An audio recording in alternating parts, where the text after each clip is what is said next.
Part 2 માં શું ન ખાવું. તો માક્ષર અને પોષ આ 2 મહિનામાં આ વસ્તુ મફતમાં મળે તો પણ નથી ખાવાની. પ્રસાદમાં આપે તો ચડાઈ દેવાની છે પણ ખાવાની નથી.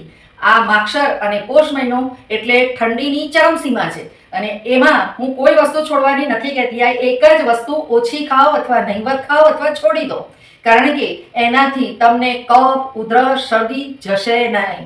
ગેસ, વોમિટિંગ એ પણ થશે અને જેને ફેફસાને લગતા પ્રોબ્લેમો છે એ તો આ વસ્તુને ત્યાગી જ રહે. અને એ સિવાય પણ નાના મોટા ઘણા પ્રોબ્લેમોમાં આ જે વસ્તુ છે એ જો માક્ષર અને પોષમાં ખાશો તો ઘણા બધા રોગોને તમે નોતરો છો. અને હા, સાથે સાથે તમારી ઇમ્યુનિટી વધતી નથી, ઘટે છે. તો એ વસ્તુ શું છે? તો માક્ષર અને પોષમાં દહીં બિલકુલ ખાવાનું નથી.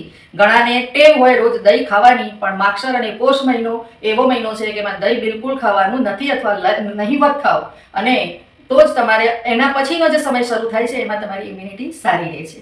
જો આ વાત તમે જાણતા હોય તો મને કમેન્ટમાં જરૂર કરો. જાણતા હોય તો પણ અને ન જાણતા હોય તો પણ.